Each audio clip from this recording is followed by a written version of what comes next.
Welcome back to Wireless Future. My name is Eric Larsson, and I'm here with my colleague Emil Björnsson, as always. Hello, Emil. Hello. How are you? Good. How are you? How are things in Stockholm this morning? It's great. And to see the sun in the morning again. Yeah, the sun in the morning. I mean, it's progressively getting brighter, at least in the morning, because up here it's been very dark throughout the entire December, and of course partly so also in January. So now, Emil, you are in the spotlight again with your new book, Introduction to Multiple Antenna Communications and Reconfigurable Surfaces, written together with Özlem Demir, and that came out last year, 2024. And this is a book that is intended to teach to a fairly wide audience, I believe, of students and engineers, the foundations of wireless communications and particularly multiple antenna wireless communications. And it's a pretty, let's say, heavy piece. It has,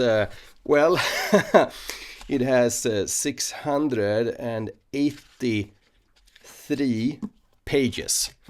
Wow. So how could a student ever read anything with 683 pages? But then I figured I actually got a thicker one, the Harry Potter with a phoenix, and that one's got 993 pages. Of course, no formulas or plots or anything, but still a massive amount of text. So how did this book, Emil, come about? And I mean, given the market, given the fact that there are already quite a few wireless books out there on the market, and of course also books on MIMO technology in particular. So how did this book come about, and why did you decide to write another one?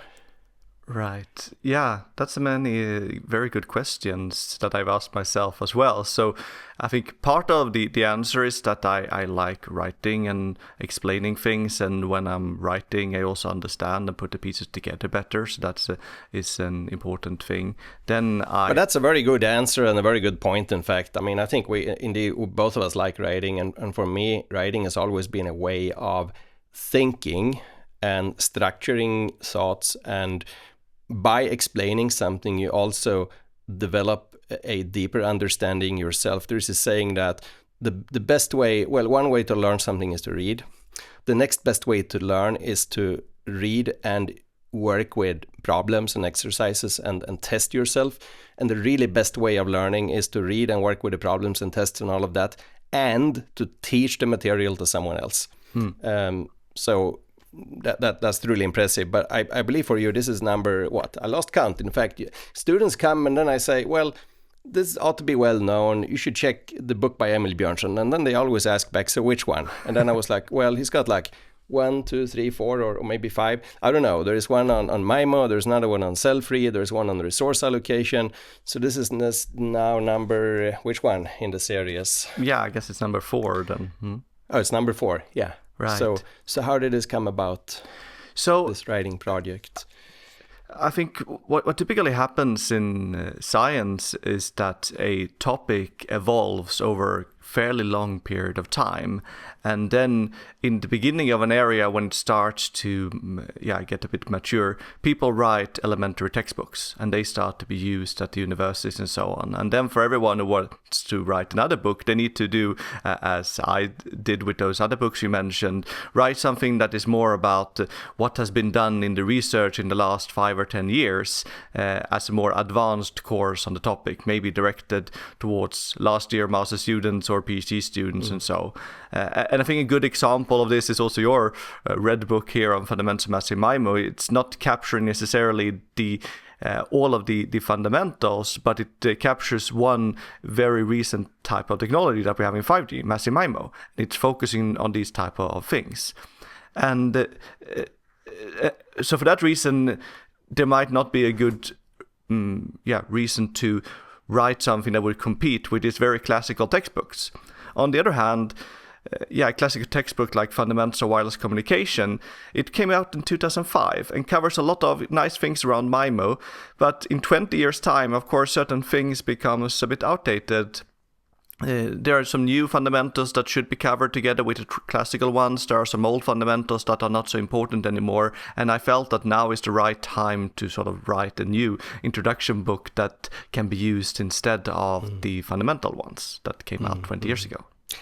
Yeah, and it covers has a much wider scope of coverage as compared to, I mean, you mentioned our fundamentals of Massive MIMO book, for example. I think your book covers a lot of more basic fundamentals around wireless propagation and point-to-point MIMO and fading channels, and also some more niche topics like reconfigurable surfaces. There is a whole chapter, in fact, about that.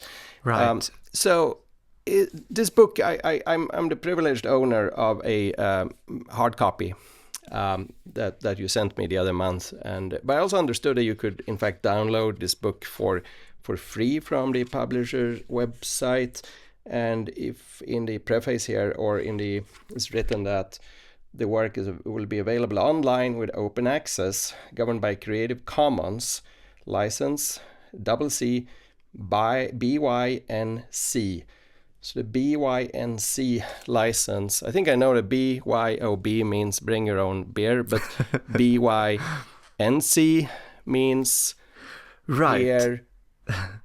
So I think the NC stands for non-commercial use or something of that sort, right? Which I suppose pertains to the actual text itself, not to what's written in there. I mean, nothing should prevent an engineer from reading and learning the material in your book and then building a wireless standard or system around that knowledge. But the text itself, to my understanding, could be in principle, could it be redistributed? I mean, is it like allowed to reshare the PDF then and have... Exactly. So what this license means is that I'm still sort of the formal copyright owner, but anyone can download this PDF and it's available from the publisher, nowpublishers.com, for example. But anyone can download it, redistribute them as they like. They can even like adapt and modify things and then redistribute it in other ways in a non-commercial way, as long as they give attribution to us as being the original writers of the content. That's right. Okay, great. So what are the unique selling points of your book? If you were to summarize, like, what are the unique aspects now comparing it to like the wide body of textbooks already available in the field, not necessarily to the specific book, although I would think that insofar, and I know for a fact you do discuss Massive MIMO technology here, so for me then the natural comparison would be our own fundamentals of Massive MIMO, I'm sure everybody is familiar with, but yours is a lot broader, obviously. And what are the unique selling points or unique aspects of the exposition of the material that you have, Emil? Right. So the way that this book first came to life was that I was going to give a course on multiple antenna communications, and then a big portion of the course was based on your red books on fundamentals of Massive MIMO, but I was also thinking that I would like to cover some of the fundamentals that are more general, like single-user MIMO or other kinds of multi-user MIMO forms that are good to know before or in addition to the specific kind of it that is used in 5G now. And then I started to first use some pieces of other textbooks, realized that is not a good way of having a course to ask students to look a little bit in different textbooks and then have one main textbook. So then I wrote some text myself, and that text evolved from year to year into 50 pages, 100 pages, 200, 300, and so on. And then after a while, I stopped giving this course, and I thought, should I either throw away all the content or should I give it away to other people to read it somehow, because I was kind of proud of it, and that was when I tried to consolidate. Okay, if I should write something here and finish it off, what should be the target from it? And I think I wanted to cover all the things I think is important for people if they will be part of doing development or research into future wireless systems, because MIMO will be there at the physical layer regardless. So if you're going to work on a physical layer, of course, you need to know a lot of different things, and I want to try to put all of those things into it, both in theory and with from practical examples. But also, if you will work with other layers in the system, scheduling algorithms and resource allocations, all the type of things, will eventually boil down to also understanding how the physical layer behaves. So I try to cover all those type of things, use the latest terminology, and so on. But that's a great point indeed. I mean, because the true limitations of any wireless system are really at the physical layer. I mean, you got bad protocols, well, come up with a better protocol. You got bad software, well, just rewrite the software, something better. But you can't mess, the physics is what it is. So you can't mess with the physical limits. So even if you don't work with like physical layer development, then understanding the limitations imposed by the physical layer is super important. So I love that point. And I think I appreciate, I mean, this is at least, it sounds like this is at least a 10-year effort to put together, and typically that's how books come along, that they grow organically from teaching a course a number of times, and then over time acquiring material, developing material, and writing and rewriting again maybe, and now we seem to be finished. Yes, exactly. And that was a lot of hard work to really finish these type of things. And then it's a lot of hard work. You have spent this time, I wanted to maximize the readership, and I understand that I will not compete with Harry Potter in terms of selling huge amount of copies. I guess it is competing against the Bible with being the most sold book around the world. So I realized that the most impact I could make with my teaching is to give away this kind of book for free. Then you can still buy these nicely printed copies. Of course, those are not free, but the PDF version is free. And so far, there's 12,000 downloads of the full PDF from the publisher website. Wow, that's a lot. 12,000. That's really a lot, I think, for downloads. Yeah. So let's get to the back to my questions on the unique selling points that you have, Emil, with the exposition in your book. Right. So the one thing that I particularly tried to do was to identify some things that I felt are missing in other textbooks, and I've now identified like 10 different concepts that you can sometimes find in textbooks but are not that visible, but I think they're really important to know if you would be working on these things in your career. So I try to weave all of those things into the entire text in an organic manner. Yeah, absolutely. So let's see if I'll agree with you or not. So let's go. Right. So the first thing has to do with physical quantities. So what are the actual power values that we are seeing in wireless communication, both at transmitter side and the receiver side? What is a noise variance in terms of milliwatts or whatever watt numbers it's going to be? And what is the path losses? And the reason that I bring this up is that a lot of textbooks wants to make the formulas simple for their readers, so they are normalizing things. They say, well, the noise variance is 1, or the path loss is 1, and we only consider the randomness around that value. And in some cases, or in many cases, this can actually be done with no loss of generality, as we are saying, because we're considering ratios between 2-3 different variables. So the important thing is to specify the ratio and not the different values of them. But if we also are never learning what the true numbers are, then I see that a risk that engineers have no real gut feeling. Is the transmit power, is it in watts? Is it in milliwatts? What is it? So are you advocating that when you give like signal models that the noise should have like some special notation for the noise power, for example, rather than to normalizing the noise to have unit power? Yes. Like in many... So what we start with already in the first chapter is to say, okay, you have a transmit power, it has a particular notation. We have a propagation loss, that is a parameter beta that reduces the transmit power to the received power, and then there is a noise variance, sigma square. And then in all of the equations you often get these things, then transmit power multiply with the attenuation, this beta parameter, divided by the noise variance, and that is what shows up. And in principle you can give that just one name, call it SNR, and then only specify that number, but we give examples already in the beginning about what are these different numbers, because they can have huge number ranges. Yeah, they absolutely can. I mean, so this might be one of the issues where I'm not sure I completely agree with you, because I tend to think that you should always minimize the amount of extra notation that you bring to the exposition, and therefore, to me, it always made sense to normalize models so that the noise variance is equal to 1, for example, or noise, whatever power means. But with a stochastic model, I mean, the second order moment is the variance.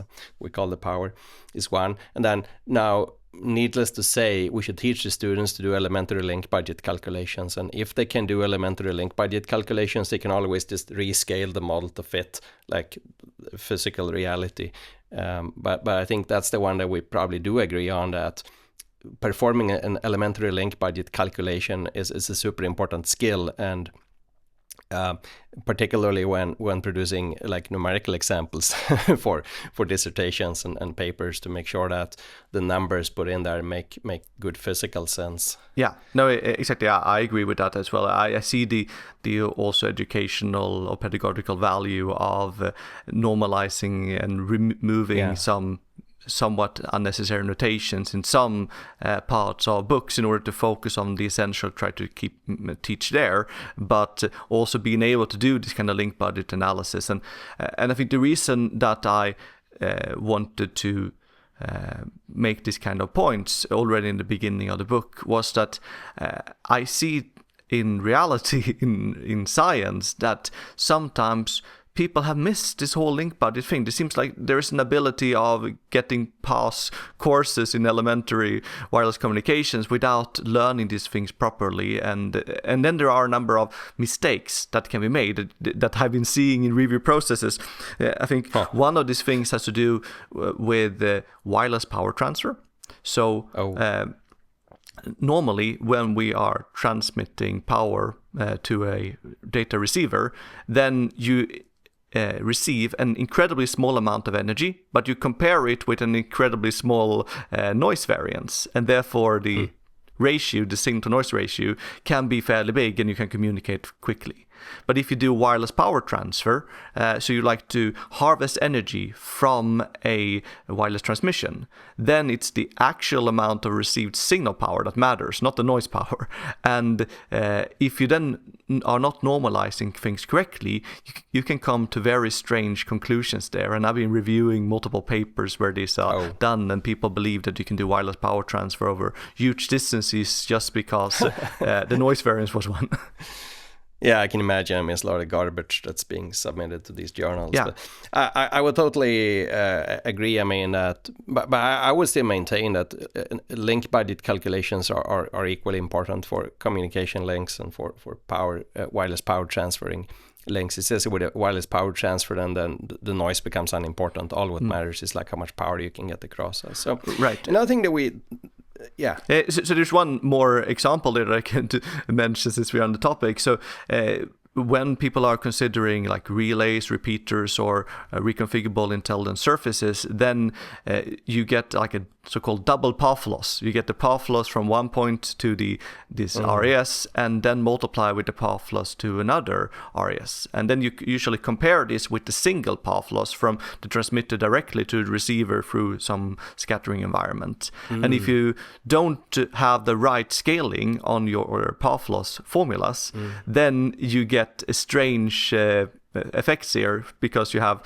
the multiplication twice at one place and just one in the other paths. Yeah, absolutely. I mean, I'm totally on board with you here that when you work with scattering models, like be it a scattering object in a channel or be it an atom in a wreath or something, then it becomes even more important that you actually use a physically valid representation for the propagation and for the path loss that enters into your link budget.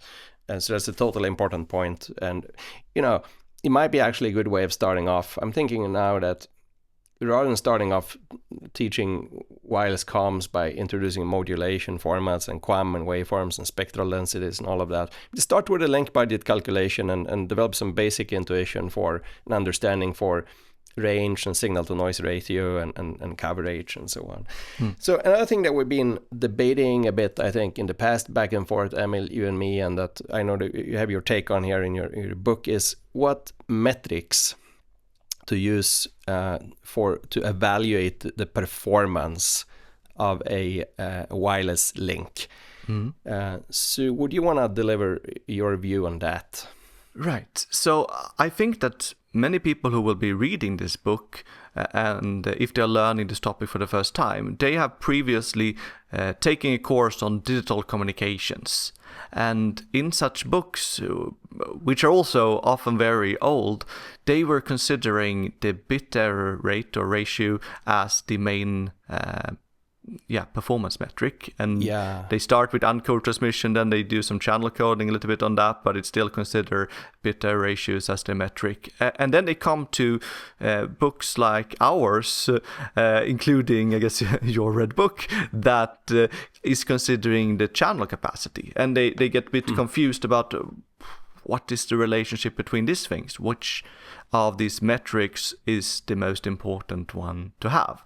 And the entire book is essentially considering different forms of capacity data rate formulas, but we spent some time in the beginning trying to motivate how its relationships is to the bit error rates. Right. I think this is a good point. I think it might depend on from what angle you teach the digital comms. I mean, if you start from the information theoretic angle, then you would naturally introduce capacity as a metric. If you start from a more like detection theory framework, sending BPSK or QPSK symbols and then thresholding and detecting computing, you would end up with probability of error for uncoded transmission. But I think your basic point here, which I completely concur, is that capacity is a much more natural metric. As soon as we have reasonably long blocks, I mean, we know that state-of-the-art channel coding can bring us almost to the theoretical limit dictated by the channel capacity. And therefore, my view would be that a basic course in communications of any sort, wireless or digital, should start with introducing and building an intuition for the Shannon-Hartley formula, the B log to 1 plus P over B and naught, basically, which is the capacity, rather than fussing with bit error probability for particular constellations, QPSK or QAM or something, and starting from that angle. Right.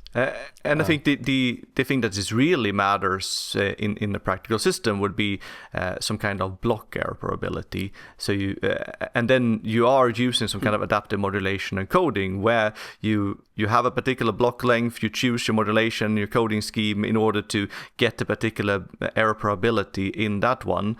And that is the most realistic metric perhaps, but it's enormously complicated to analyze in any mathematical sense. Yeah, that's true. But also, I mean, a lot of practical systems, they use some form of incremental redundancy with or hybrid ARQ with incremental redundancy, so that if a packet fails, then don't retransmit the packet, but rather transmit additional parity bits.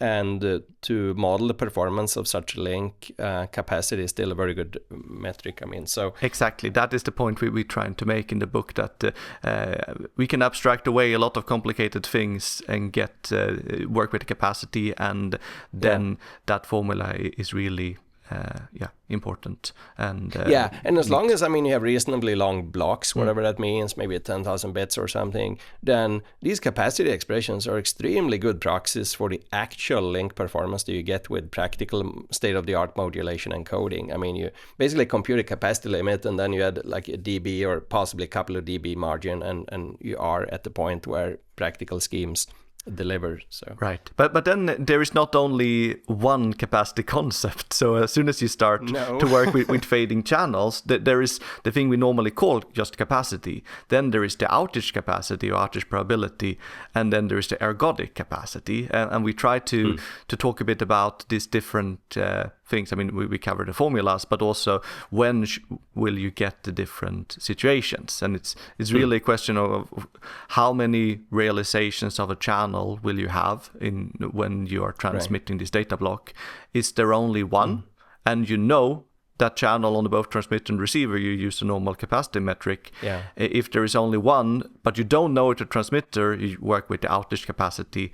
And if there are many of them, and doesn't matter if you know them on transmitter or not, you can use their Gauge capacity. Yeah. So you cover basically all the combination of cases that the code word sees a single realization of the randomness, the channel randomness, the fading randomness, or many realizations of the fading randomness, versus the transmitter knows or doesn't know the realizations of the fading and so on. Right.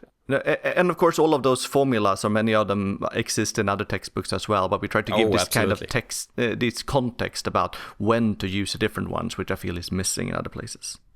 Yeah, it's totally important, I think, to build understanding for exactly that, when to use which one for modeling of performance. All right, so maybe let's move on to other things that are unique. So another thing that I tried to weave into this book is classical array signal processing theory, which is describing how the shape of an antenna array is also determining the physical shapes of beams. And this topic comes from array signal processing from the beginning, and then for a long time people were only considering MIMO for line of sight scenarios where the beams have this kind of shapes. And then over time, we have been considering more general cases and just consider arbitrary channels and fading environment and so on. And then I feel this physical structure is often being lost in at least many cases. And therefore, I think it's important to cover these things, even if they are mostly important in line of sight scenarios. Yeah, I was going to say, I might not completely share your view here, because isn't it that multi-user MIMO beamforming, of course in its preferred form, we use uplink pilots to get the channel state information, but irrespective of how channel state information is obtained, multi-user MIMO beamforming is totally agnostic to what a propagation channel looks like or whatever the array topology looks like. And to me, that's always been like one of the central themes of modern MIMO processing, that it doesn't quite matter whether the array is in line of sight or whether it's uniform linear. It doesn't matter what these air quotes beams look like. Whether they are really like textbook style, free space line of sight, kind of droplet shaped, or not. But I certainly could agree on the fact that it is useful, and we should make sure to teach students a basic understanding for what does a beam look like if you're in free space line of sight and you got the uniform linear array shooting in some particular direction. What will the beam shape or the angular distribution of power look like, even though this in the end really doesn't matter for modern multi-user MIMO beamforming? Would you concur on that, or what would you say? To a large extent, I agree with you that we can operate the system without having to rely on any particular channel models and with the kind of channel estimation you're describing. Then at the end of the day, when you will be evaluating your performance in the system, then the channel models that are underneath are going to determine what you can achieve, and then some of the physics will still be there unless you have some kind of ideal isotropic scattering environment. And take an example: you have an antenna array, you deploy uniform linear array on the rooftop, and then it turns out that it's deployed so all of the users are always to the right of this one. There is very seldom anyone to the left. Then this has some physical results out of it. Some losses, that half of your dimensions that the antenna array can transmit in will be towards the right and half to the left, and you will lose something from this. And if you don't understand those basic phenomena, then it is hard to understand those concepts as well. Yeah, no, fair enough. That point is well taken. And obviously in performance evaluation, I think we got to distinguish between understanding the basic operational principles of a multi-user MIMO beamforming algorithm on one hand, and on the other hand, using a specific model in performance evaluation through numerical simulations. And obviously when you run numerical simulations, you got to put a model in there, and you could then, if you're on line of sight, I mean, it's easy. If you're in non-line of sight, you got to use something more advanced with clusters of scattering points and all of that. So right. And for that to do that, I mean, you do need a physical understanding for what propagation looks like in line of sight, at least for a uniform linear or planar array like you have in your book. Yeah, and there will be still a lot of line of sight dominant scenarios in the future, millimeter wave terahertz, satellite communications, these kind of cases. So that's why I think it's important to have that knowledge as well, even if more recent textbooks might be focusing on just arbitrary random channels. Yeah, no, I totally agree that it is. And we're getting back to this point where I think we started the conversation, that having an adequate understanding for the physics and the basic physical phenomena is super important. And the really simplest, most basic case to start with wireless propagation is line of sight with a uniform linear array. So I totally agree. I mean, that should be there in any serious wireless course. They should be there, right, as an element. And one part that we also throw in here, because you very seldom find in textbook, is the uniform planar arrays, because that is what we usually have on a lot of at least cellular base stations. So bringing the basic formulas from some kind of reference sense into the textbook is something we also made sure to do. Yeah, I agree. I mean, in practice, you probably don't have, you got planar arrays rather than linear. I mean, the linear is a special case where you just get like a single stripe of patches that sit on a line. Absolutely. So what else in propagation do you think is important, and what do you teach in your book? I mean, there's this one thing is this with polarization that I think you discuss at some depth, whereas a lot of other books make no mention of. I think particularly in our fundamentals book, we do not discuss at all. We do talk about line of sight a bit, but we don't talk about polarization at all, as that I can remember. Yeah, no, polarization is this.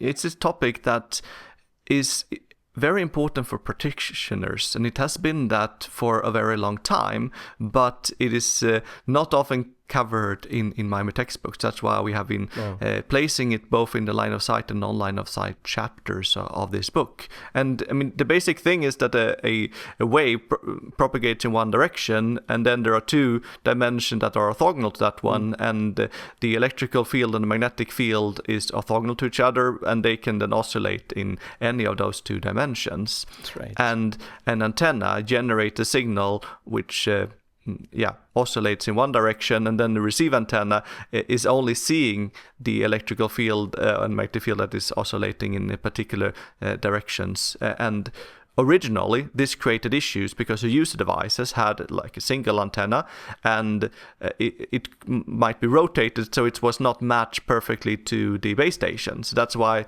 they introduced dual polarized antennas at the base station, so you would transmit in two different polarizations, create some diversity against that kind of fading behaviors. And that was then something that was used for a long time ago, and nowadays, at least in 4G and 5G, we have dual polarized antennas in the user device as well, and this gives us extra dimensions. And in many cases, this like polarization dimension might be the first MIMO dimension that we actually utilize in real systems.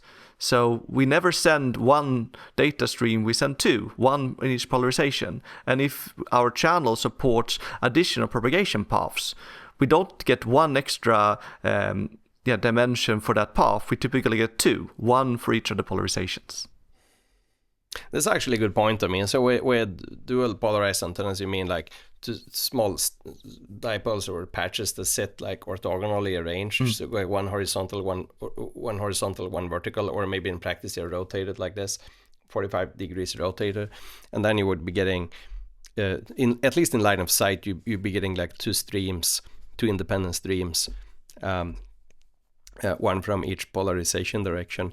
Now, I tend to think that wave propagation as a subject is a difficult thing to start with. I mean, and I always like to think that pretty much all important, most important understanding of wave propagation can be obtained by analyzing a scalar field. So basically like an acoustic pressure source or acoustic sound propagation that follows the wave equation, the Helmholtz wave equation. And then now when we go from a scalar field like acoustics to electromagnetics, then we got this polarization thing with the E and H field, and we need to use tensors instead. Everything becomes like a lot more mathematically more complicated, but it adds very little extra understanding to wave propagation as such, beyond the fact that you got these two dual dimensions that you can more or less operate independently. I mean, if the antennas are properly tuned.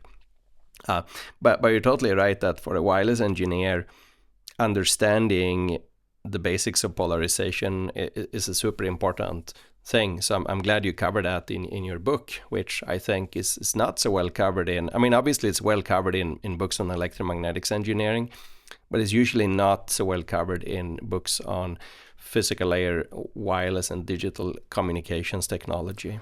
Yeah, and there are some books that covers the channel modeling, and that very quickly becomes incomprehensibly complicated. But we try to stay away from those things and just try to, basically explain these basic phenomena that I was mentioning and a few things around that, and keeping it as intuitive as possible. Right, the basic phenomena. What are the implications of, given that we understand, let's say, scalar wave propagation, and going from scalar to electromagnetics, what are the implications of having this extra polarization dimension? What are the implications on the wireless comms layer? Interesting, great. So, right. Then we move on. So now we have been talking about the first few chapters where we are talking mostly about single user transmissions, where you have multiple antennas, the transmitter and the receiver. And then we move on into the area where you have a base station and multiple users. And then multiple access becomes an important thing. And there, of course, multi-user MIMO is an aspect of it, and that is an improvement of classical multiple access schemes, for example, frequency division multiple access. But then in recent years, there has been a lot of fuss about NOMA, non-orthogonal multiple access. NOMA. And there is tons of research on that topic, and some of them are probably useful, and some of them I get the sense that people have not fully understood the fundamentals there. So that is something we try to. So, but Emil, just for clarity here, when you say NOMA, do you refer exclusively to power domain NOMA? I mean, superposition coding, essentially putting like one data stream on top of another, or do you also refer to other things? Because I've seen the term NOMA being used also in contexts like random access and collision resolution and activity detection of collisions and so on. But I guess here we are discussing now closed loop transmission of data on a data link. Is that so? Yeah, so the other aspect that you were describing, those can be very valid use cases. But now, if we just consider a closed loop, we want to evaluate the capacity when we that different users could achieve. And we start with a case where the base station has one antenna and there are multiple users. And the simplest thing would be to just cut the frequency into pieces and give one piece to every user. And that would be some kind of orthogonal transmission where the users are not interfering with each other. And then NOMA is about giving the entire chunk of frequencies on the same time to all of the users, and then use this power domain, some successive interference cancellation methods in order to deal with interference. So you decode one. Yeah. So now, importantly, in contrast to spatial multiplexing using beamforming and multiple antennas. Yes. So it's like single antenna links. Exactly. So right now there is only single antenna links. And even in these cases, there is a lot of claims about how NOMA allows you to deliver more data and so on that you can read about in papers. I hope what is written in those papers are correct. But the fundamental thing there is that what you can prove in both the uplink and the downlink is that the same sum rate that you can achieve, the maximum data rate among all the users that you can achieve with NOMA methods, you can achieve with frequency division multiple access as well. So we prove this in the elementary part of this chapter. And what benefit does NOMA bring you? Well, your so-called... But I mean, just to be clear again, I mean, so this, I believe, is a well-known result in multi-user information theory, and it is valid under some additional condition. I think what you need here is that the power constraint is rather an energy constraint over the entire time frequency domain rather than a power constraint per subcarriers. That's so. Yeah, the power constraint is measured in the time domain, so to say, and not in but I mean frequency. It's an average rather than it's an average rather than an instantaneous power constraint that you need for this statement to be true. I think. Yeah, is that so? And that is. I mean, in OFDM systems, that would then be that the power constraint is over all of the subcarriers at the same time. Yeah. That's a good point. You know, within the OFDM system, you would have an average constraint naturally. Yeah, exactly. So that is why that is a natural kind of thing. But I think the distinction then is that is not the constraints that sometimes are being used when people are demonstrating that NOMA is better than orthogonal access. They compare with some other implementations. I think you compare apples to oranges, because then that would be like having a per subcarrier power constraint in OFDM, which kind of doesn't make any real sense. Yeah, no, exactly. So then what is the benefit of NOMA in these kind of single antenna cases? Well, it allows you to take this sum rate and divide it between the users in a different way, in a more flexible way than you can do with traditional frequency division methods, where there's only one way of achieving the sum rate. But it is really playing with small details. And then when you introduce multiple antennas at the base station, you can send multiple beams to different users. So that makes the users' channels look more different. And then on top of that, you can still do successive interference cancellation methods. So you can do something, this kind of nonlinear processing on top of the whole thing. But then the whole concept of massive MIMO is usually meant to mean that you have a surplus of transmit antennas or antennas at the base station compared to number of users. And as soon as you have that, one can see that the extra benefit from this nonlinear NOMA-like processing is very small. Yeah, it's very small. I mean, or is it even... I mean, my view would be that any advanced, at least future wireless system would definitely use MIMO in some form, probably massive MIMO with spatial multiplexing. And then it's not clear to me if there are actually any important cases where NOMA would deliver any appreciable gains, given that you already have spatial multiplexing, probably massive spatial multiplexing, and all things considered, I mean, taking into account the errors in the error propagation and the successive interference cancellation, taking into account the impact of imperfect channel state information and so on. Do you know that, Emil? I mean, can you give like an example of a case where you gain more than... I'm sure you could find corner cases, I mean, but the question is, would those arise in practice with any probability? Every user lined up in line of sight in the same angle. Okay, so spatial multiplexing obviously is of no use. You could gain a little bit by NOMA. If you have high enough SNR and long enough blocks, you could gain a little bit, there's no question. But the real question is like, well, would that ever happen? What is the likelihood of actually having that in reality? Yeah. No, I mean, I fully agree with you.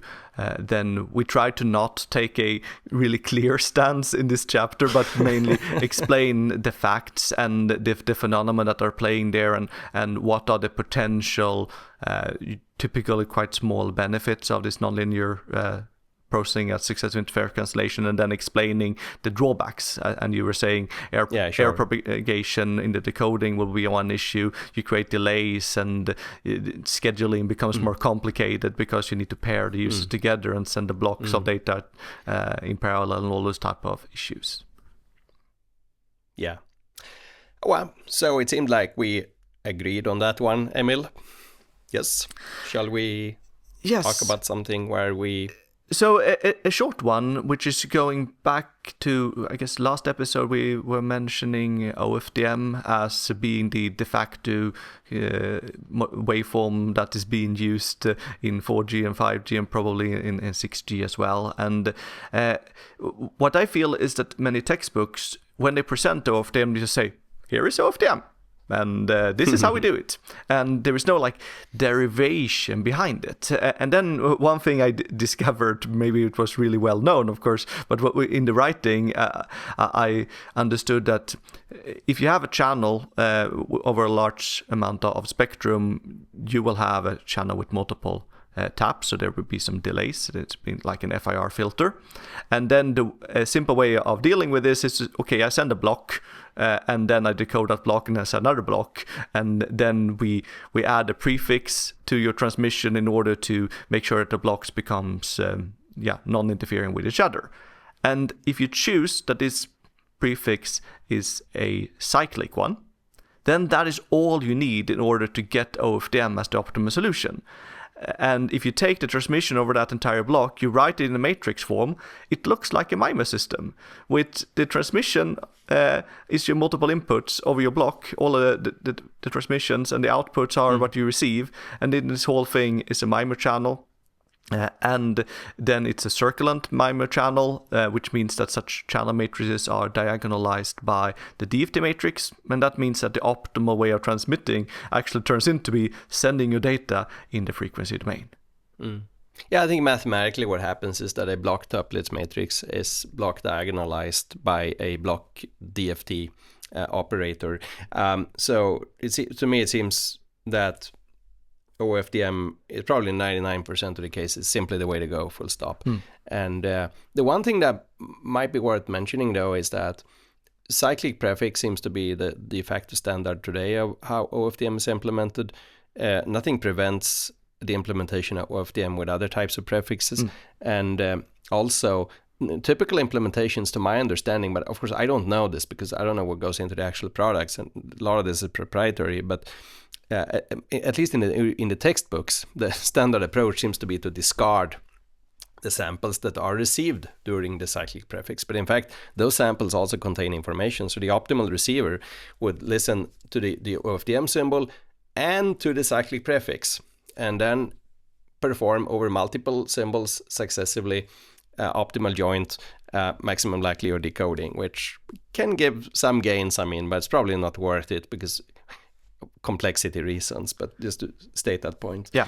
No, so the bottom line is that if you add a cyclic prefix and then you throw away what you receive there, then classical OFDM is the provably optimal way of transmitting of such a channel. What you said about optimality, of course, assumes that you throw out whatever data samples are received during the prefix itself. Great. So I think we agreed again, Emil. We got to find something where we don't agree. Right. So let's disagree about channel modeling a bit here then.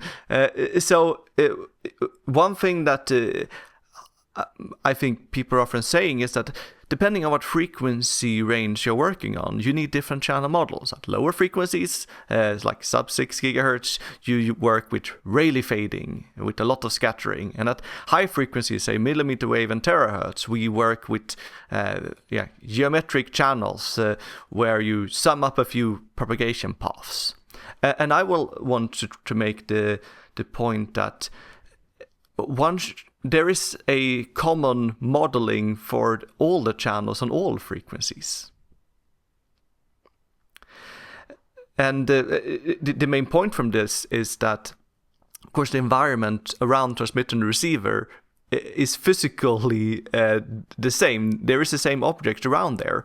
So you can consider, from some kind of ray tracing perspective, you send out a wave, it will be bounced on a set of different objects, and then there will be some components reaching the receiver.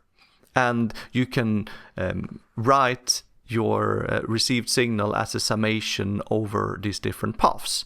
Then one can discuss how many different paths you would have, but it will come from the same physical locations. Absolutely. You're right, certainly right, that irrespective of the carrier frequency, the physical environment is the same wherever objects are out there. are the same. But I think what happens is that the scattering cross-section of these objects depend on frequency, and that's why the propagation differs when you move across different frequency bands. Exactly. But I will probably reiterate my previous point that isn't one of the main advantages of modern multi-user MIMO that it is algorithmically agnostic completely to whatever the propagation looks like and whatever the antenna array topology looks like. I mean, as long as you obtain channel state information at the transmitter, and one more time, the preferred way of doing this is in TDD using reciprocity, then you got your channel state information, and we don't care whether you got a line of sight, whether you got some scattering objects or not, or whether the scattering objects are strong or weak, or you just compute your beamformer, which means for single user is conjugate beamforming or maximum ratio combining or transmission. For multi-user, you apply your zero forcing or whatever versions of that, and that's it. Yes, so I certainly agree with that. And then when you do your channel estimation, you might have some kind of prior information about the channel statistics, and when you evaluate your performance, there needs to be some kind of channel model. And my point is that regardless of what frequency you're at, you will probably have either a Rayschen or Rayleigh fading scenario with a substantial spatial correlation, and this correlation matrix will definitely depend on what frequency you're at, because some of these paths will be stronger relative to the others at lower frequencies and weaker at other frequencies, and so on. But the basic modeling is the same. It's just that the covariance matrix differs. Absolutely, but that's a well taken point. I mean, so in principle, what you're saying is that we could get away with the same model for the physical propagation irrespective of carrier frequency. It's just that the parameters that enter into the model, like the cross section of the scatterer and so on, they will depend. In fact, I think they will depend heavily on the on the carrier frequency itself. Yes, exactly. Yeah, I definitely like that one. Yeah, I mean, there's no reason to make a distinction in the modeling, on the fundamentals of the modeling part, whether this is sub 10 or millimeter wave or something else. Great. So let's move on to a little bit of hardware then. So hardware. Yes, because the most of the book is talking about digital beamforming, which I still believe is the most important hardware implementation in the long run. But then when you are entering operation to new frequency bands, it might be hard initially to build digital beamforming architectures, and then people are considering analog and hybrid implementations. And so are those still being considered? I mean, I thought that obviously at sub 10 frequencies, fully digital is the way to go, and the way the commercial products are built, to my understanding. But looking for instance at the millimeter wave bands around, let's say, 30 gigahertz. What does state-of-the-art hardware look like there? Do you know that, Emil? I mean, are there fully digital products, or are they built upon some sort of beam steering and hybrid beams? Right. So I think what is used today is arrays of analog arrays, so to say. So you have a collection of analog beamforming arrays. This is also known as a subconnected hybrid beamforming. Right. So this is what is used today, and maybe that's what's used for millimeter wave. Yeah, for millimeter waves. Yeah. And then maybe it will be changed to some other hardware architecture in the future.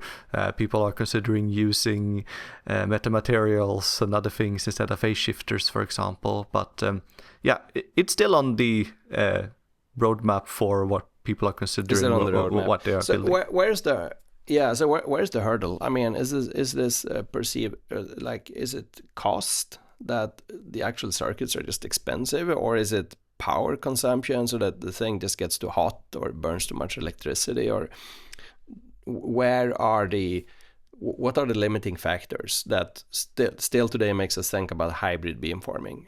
For let's talk millimeter wave now. I think that it's mainly costs and bulkiness, because when it comes to power consumption, then the phase shifters have quite some insertion losses as well, so there is a lot of heat dissipation in those ones, and that has been one of the hardware implementation issues in mobile phones, where you create a lot of heat.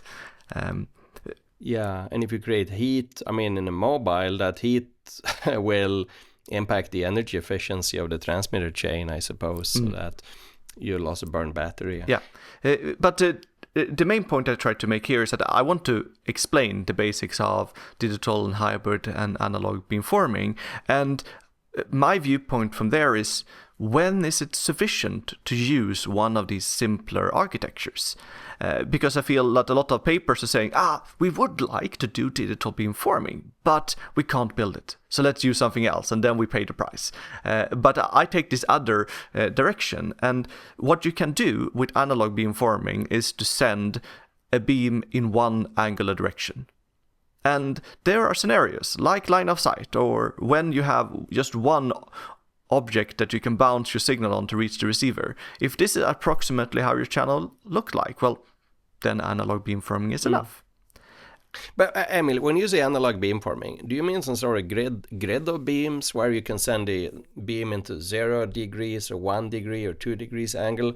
Or do you mean an analog beamforming where you can actually continuously change the phase and adapt it to wherever that scattering point or receiving? So I mean that on every antenna you transmit with the same power, but you can change the phase maybe continuously. But you can only send one signal at a time in one angular direction or with one. Yeah, so one signal that gets multiplied with a unique phase shift for every antenna. Yeah. So basically you're restricting your beamforming vector to have unimodular components. That would be like analog. That I would concur with, that in a lot of cases you can get very far with that. Yeah, so if you only want to send one data stream... Yeah, for a single user stream. Yeah, for multi-user I would disagree. I mean, for multi-user I think that's you lose a lot, but for a single user, it brings me back to think back about equal gain combining versus maximum ratio combining. I think there's like a dB or something loss one compared to the others. And then if you have a multi-user environment, or in general an environment with where you would like to send multiple beams, then it might be that the environment is still rather spatially sparse, meaning that, say that there are 4 objects that the signal will bounce upon and reach your receiver or receivers. And in that case, what you need to do is to transmit one beam towards each of these objects, and then for every user or for every data stream, you need to make some kind of linear combination of them, which you do in the digital domain. And this is what you can do with hybrid beamforming. So in those specific scenarios, hybrid beamforming will be enough. Yeah. That I would agree. If the channel really looks like that, I mean, if you really have just a few strong scattering points, you'll always have clutter. But if that clutter is way below the radii cross section or the strength of this few scattering points, you could actually do something like that. This is an interesting thought.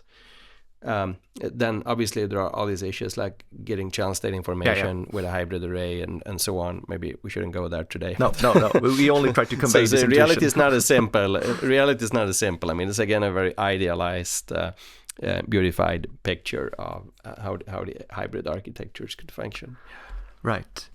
And then towards the end of the book, we feel that, okay, now if we have spent a lot of effort on working with communications, MIMO scenarios, then why not use these baselines to also do some other things? We have one chapter about localization and sensing, and it is kind of things that you find in other textbooks on localization and sensing, but we use some of the terminology from MIMO communication and we build upon what we have there. But one thing we try to do that I see now when people in MIMO communication start to work with sensing is to explain the relationship between fading models for communications and this kind of radar cross-section models that are used in radar. But aren't they the same, Emil? I mean, Rayleigh fading and the swirling. Is it swirling 1 or swirling 2? There are 2 different types, and I can never remember which one is a Rayleigh fading. But there's actually many different kinds, and the interesting thing is that they are very much the same. It's just that they use entirely different terminology. So unless you are familiar deeply with terminology, you might not recognize these changes. So but that's a good point. If you take I will talk now briefly about 4 models. So let's start with swirling 1 and 2. Both of these ones are Rayleigh fading. Then it sort of makes sense that if the object that you bounce your signal on in radar is like an object that produces multiple paths, you get some Gaussian signal variations from it, and then that should be described by Rayleigh fading. And then if you take the strength of that, you get an exponential distribution, which you can also call a chi-square distribution with 2 degrees of freedom. And that is what the terminology that they use in the swirling 1 and 2 models. So it's just Rayleigh fading, but with a different terminology. Then why do they call it 1 and 2? Well, this boils a little bit back to what we talked about before with how quickly is fading happening. We talked about outage capacity versus ergodic capacity. And in swirling 1, you will only see 1 fading realization while you're sending your radar pulse. And then in the 2, you see many realizations. So it changes rapidly, which will describe that the object that you are looking at is changing quickly. Right, so that rings a bell. I mean, the swirling 1 is basically slow Rayleigh fading, and the swirling 2 is the fast fast Rayleigh fading. Right. So you said there were 4 in total swirling models. Which ones are the others? Yeah. Swirling 3 and 4, these are essentially what we call Rayleigh fading. So you have a one strong path, like there's a reflection on it, and then there is some diffuse scattering around these things. And this, in communication, we usually use Rayleigh fading to describe this. But then if you have ever done some mathematical analysis with Rayleigh fading, you discover that it's kind of awkward to try to do that. It's complicated. So therefore there is an approximate version of it called Nakagami fading, which is instead of using the exact model, you describe the power of it as a chi-square distribution, but not with 2, but 4 degrees of freedom. And that is what you use in the swirling 3 and 4 model. So, that's what you use in the swirling 3 and 4. So they approximate the Rayleigh distribution, exactly. Essentially. And then 3 and 4 is once again, then, is it this fast or slow fading? I see. Interesting, yeah. So this is a nice point, I think, to make that connection between the radar literature, which is also, by the way, very extensive and goes back way long back in time, perhaps even before the wireless comms. I'm not totally sure, but... Yeah, great. All right. So you got a lot of chapters, Emil, and most of them are about communications using MIMO, but there's one at the end on reconfigurable surfaces. And although this is in the book is just a single chapter, it looks like you considered it important enough to also put into the title of the book. So... what do you think is the role of these surfaces, or will be in the future, and how is it you consider it so important that it goes into your book title? I think it is important from the perspective that there is no fundamental textbooks that are really covering this. You can find radar textbooks and you can find MIMO textbooks, but covering this topic in non-research literature is basically missing. So that's why I wanted to put it into the book. Then I realized that you can build upon a lot of the things that you have already in the book for MIMO communication. Because if you consider a scenario with a reconfigurable surfaces containing many small elements that reflects the signal, you have a transmitter and you have a receiver, then it's like you have a multi-antenna channel from transmitter to the surface, you have a multi-antenna channel from the surface to your receiver, and then when you combine these things mathematically, you get your RAS channel model. That's right. So basically, you're viewing this RIS, let's call it reconfigurable intelligence is RIS, or you say reconfigurable surface, it would be like RS or something then, but I'll call it RIS anyway. So you're basically viewing the RIS as a kind of a passive massive, passive massive MIMO base station that just scatters back the information. Of course, much of the MIMO theory would be applicable there. Exactly. Although the challenge is, of course, that the path loss doubles or squares. Yeah. So all the geometry that we have described related to line of sight scenarios with array response vectors and the radar cross section is there because every element is like a reflection of that. You essentially tune your radar cross section by optimizing how this passive surface is reflecting signal. All of those things you can build upon and write something that is relatively short, even if it is kind of deep in the book still. Right.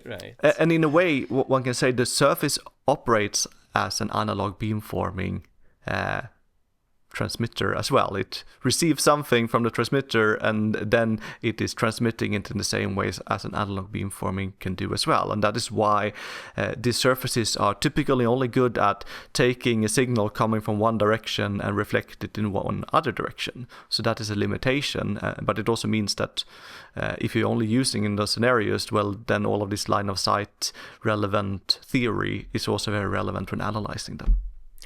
That's right, indeed. Yeah. Oh, well, that's great, Emil. Is there anything else that you want to add here as a selling point? So I noticed that one thing where, I think just like in, our book for that matter, but a lot of modern books and communications, they all start off with a discrete time signal model and a discrete time channel models, essentially modeling the channel as a linear time invariant system in discrete time, and on top, which is of course fine if you sample with a Nyquist frequency and so forth. But on top of that, you also adopt, I think throughout the text, if I'm not mistaken, a block fading abstraction where you essentially say that, by the way, we do the same in our fundamentals book, but you essentially say that, look, we got a time frequency domain, and we can chop this into chunks that you call, I think, coherence blocks or coherence intervals. Some folks like to call them resource blocks. I think coherence block is or coherence interval is a better term. And within a coherence interval, the channel is static, so that there's no change in channel gain when you move from the left to the right over time, or when you move from the lowest frequency carrier to the highest. And I think that block fading abstraction is totally fine for all the exercises that you and me have been doing in our books and computing capacity bounds and all of that, because there's an implicit assumption here that we can receive during multiple coherence blocks that sit adjacently and interpolate the channel response among them. So basically it's sampling the time and frequency variation of the channel with a Nyquist frequency and then interpolating. So I think that's totally fine, but what I think ought to be pointed out is that this is the block fading abstraction, while it is super useful for capacity analysis, for building intuition, for a lot of tasks like power control and maybe, scheduling algorithms and this and that, it's completely useless for practical signal processing, because practical signal processing does not work this way. Practical signal processing must interpolate the channel response across multiple blocks. Otherwise, I think with the convention you adopt, I think we use the same conventions here, that within a coherence block, the phase is allowed to rotate halfway around the unit circle when you move from one end to the other, which means that the channel estimate you got at the beginning is completely useless when you come to the end unless you interpolate. So there might be one thing that I would like to add to this discussion. I think we started off with really asking, like, how should we teach wireless comms and what are the important things that we want to make sure that our wireless engineers, the fresh-baked engineers, understand. And one more time, the block fading abstraction is totally useful for understanding a lot of phenomena, but we should keep in mind that actual signal processing algorithms have to interpolate the channel. Is that something that you want to rebut on, Emil? So we are using the block fading model at some places here, and then I think the point is also that how big one should call something a coherence block is very vague. So one can do this kind of rule of thumbs, and we inherit someone of these rule of thumb from previous textbooks, and some of them are making them bigger than others. So one can either try to stretch the sizes of them, and then you would have to interpolate as you're saying, or one can be very conservative and say that our coherence blocks are really small, so that the phases can only vary with at most 30-45 degrees or something like that. Then you might have something that is a little bit more piecewise constant. You're totally right. I mean, the definitions are arbitrary, and one could adopt the definition where a coherence block is really tight or really small, so that the phase doesn't rotate more. You mentioned, I think you said 30 or 45 degrees, but I would think even with 30 or 45 degrees, for multi-user MIMO beamforming with zero forcing, if you're 45 degrees off in the phase, I mean, with maximum ratio, it doesn't quite matter, but with zero forcing beamforming, it matters a lot.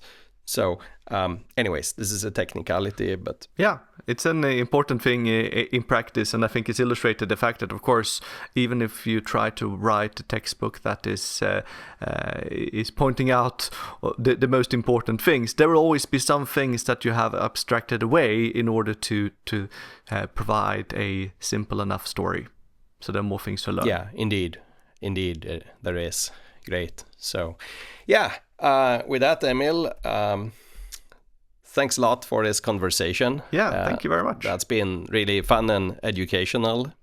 And any new book projects in the pipe? No, I think I need to take a break for a while now, but I hope that people will take this opportunity to download the book and read it. And if you are using it for your students, if you're a teacher, then we also have full solutions to the exercises that we can share, but only to you as a teacher.